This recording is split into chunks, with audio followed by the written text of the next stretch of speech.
for Faith book, the Book of Faith, the Word of God, the Bible.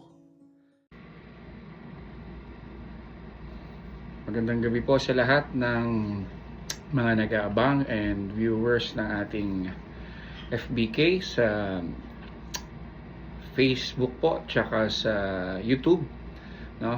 Lahat ng mga sumusubaybay.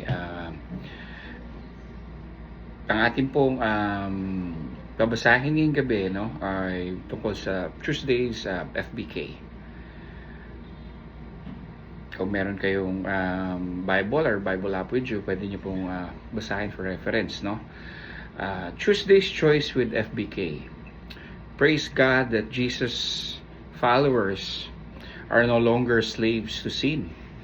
And according to Romans chapter 6, verses 15 to 18, we have chosen to be slaves of righteousness. Choose to trust and obey because there's no other way to live for Jesus. Hashtag FBK everyday. So Romans 6:15 to 18, header here, the Bible says, slaves to righteousness. What then shall we sin? Because we are not under the law, but under grace? By no means. Don't you know that when you offer yourselves to someone as obedient slaves, you are slaves of the one you obey, whether you are slaves to sin, which leads to death, or to obedience, which leads to righteousness. But thanks be to God that though you used to be slaves to sin, you have come to obey from your heart the pattern of teaching that has now claimed your allegiance. You have been set free from sin and have become slaves to righteousness. Amen, no? Before we discuss briefly our Tuesday FBK, tayo po yung manalangin sandali, no? Dakilang Diyos, no? Father in heaven, Lord, we thank you for the opportunity that you've granted us to share and read the word tonight. We pray, Lord, that you use me, Lord, this platform, and all those who would listen to this recording tonight and probably in the future, that you would speak to their hearts and to their mind using this platform, Panginoon. All this we pray in Jesus' name. Amen, amen. So, magandang gabi po ulit. So, yeah, ang ating pong FBK is slaves to righteousness, no? So, tayo po, no, sa mundong ibabaw na ito, marami tayong sinusubaybayan or parang ina-idolize or sinusunod or nagiging alipin tayo. That's the exact term for slaves, no?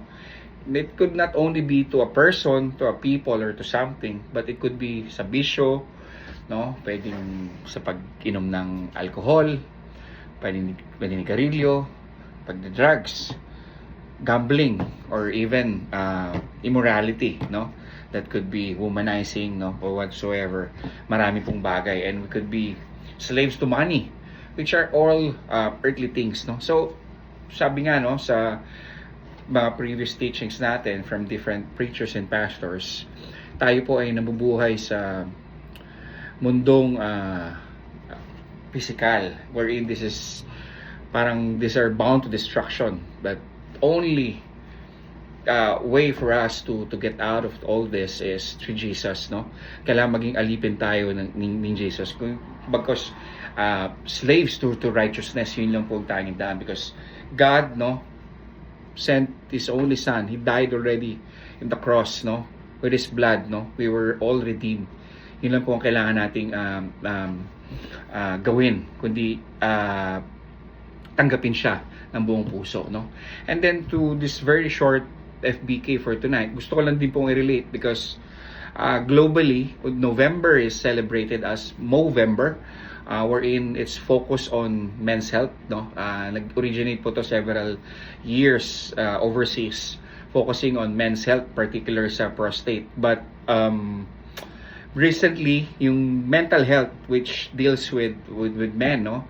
Pero hindi lang naman po focus, kumbaga it's more of a call out, no, na dapat bantayan din natin ang mental health. Why I'm trying to relate it? Because there are a lot of cases globally, no, hindi lang sa matatanda, hindi lang sa mukhang taong mga depressed, no, at even to those famous individuals, celebrities, no, and well-known people that we know na may mga, I've read articles wherein people we've been posting online talking to the relatives 4 or 5 hours before they committed suicide. Nakakalungkot po, no, if we all have the opportunity to share the word to someone, no, paintindi sa kanila gaano tayo kamahal, gaano sila kamahal ng Diyos, no. God will do everything, no. He'll move mountains to save even one soul. Tandaan niyo po, ganun tayo kamahal ng Diyos, no. Sabi nga rito sa chapter 6 ng Roman, no, inulit yung sa verse 1 tsaka sa verse 15. Sabi sa verse 1 dito, what shall we say then? Shall we go on sinning so that grace may increase? Ano masabi sa verse 15? What then shall we sin, because we are not under the law but under grace, no? So yun po ang paalala sa ating gabi, no, maging alipin tayo ng kabutihan, ang righteousness, na ayon dun sa kautusan o ang plano sa atin ng Panginoon by accepting Him, no. We should be slaves to righteousness, not of sins. But yung konting fast forward lang dun sa chapter 6, anong sabi dito sa verse 22, tatalunan lang po natin. But now that you have been set free from sin, no, kung tinanggap mo na siya, and have become slaves of God, the benefit you reap leads to holiness, and the result is eternal life, kapatid.